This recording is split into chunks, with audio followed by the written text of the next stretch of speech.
নমস্কার বন্ধুরা, KP natural lifestyle চ্যানেলের পক্ষ থেকে সবাইকে স্বাগত জানাই।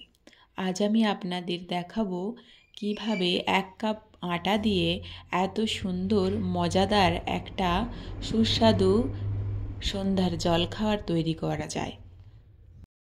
চলুন তবে শুরু করা যাক। প্রথমে আমি নর্মাল টেম্পারেচারে রাখা জল দিয়ে 1 কাপ আটাকে ভালো করে মেখে নিয়েছি। মেখে 3টে রুটির শেপ করে নিচ্ছি।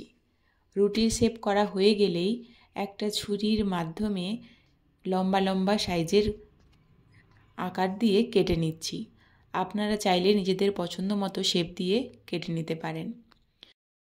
এভাবে সবগুলো আমি একই রকমভাবে এখানে কেটে নিয়েছি।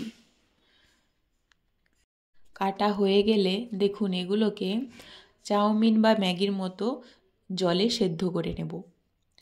কড়াইতে জল বসিয়েছি, দিয়ে ওপর থেকে এগুলো দিয়ে দিচ্ছি। দিয়ে ভালো করে চাউমিন নুডলসের মতোই ফুটিয়ে নেব যতক্ষণ না ভালো করে সেদ্ধ হচ্ছে। এক কথায় ভালো করে আমাকে সেদ্ধ করে নিতে হবে। বাড়িতে ছোট বাচ্চা থাকলে তারা কিন্তু ম্যাগি খেতে অনেক পছন্দ করে, কিন্তু আমরা সকলেই জানি ম্যাগি কতটা খারাপ।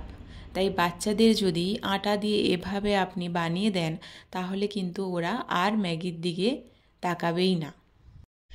ভালো করে সেদ্ধ হয়ে গেলে নামিয়ে ভালো করে আবারও ঠান্ডা জলে ধুয়ে নিয়েছি। এদিকে একটা কড়াই বসিয়ে তার মধ্যে কাঁচা পেঁয়াজ, একটু রসুন কুচি দিয়ে দিয়েছি। দিয়ে ভালো করে নেড়ে চেড়ে নিচ্ছি।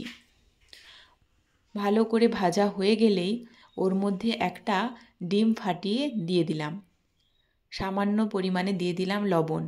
দিয়ে ভালো করে আবারও ওই উপকরণের সাথে আটার পাস্তাগুলোকে দিয়ে ভালো করে নাড়াচাড়া করে নিচ্ছি।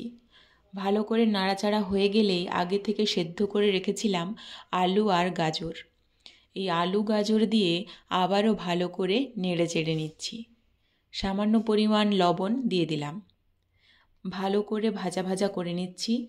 কিছুটা পরিমাণ দিয়ে দিয়েছি ম্যাগি মশলা, সোয়া সস, টমেটো সস দিয়ে আবারও ভালো করে নেড়ে নিচ্ছি। ততক্ষণ নাড়তে থাকবো যতক্ষণ না পাস্তাটা আমার একটু ভাজা ভাজা হয়ে আসছে। এই পর্যায়ে দেখুন একদম তৈরি হয়ে গেছে আমার আটার পাস্তা। তো বন্ধুরা, বাড়িতে ছোট হোক বা বড় হোক যে কোনো মানুষই এই মজাদার রেসিপিটা কিন্তু অনেক পছন্দ করবে। আপনারা বাড়িতে অবশ্যই ট্রাই করে দেখতে পারেন।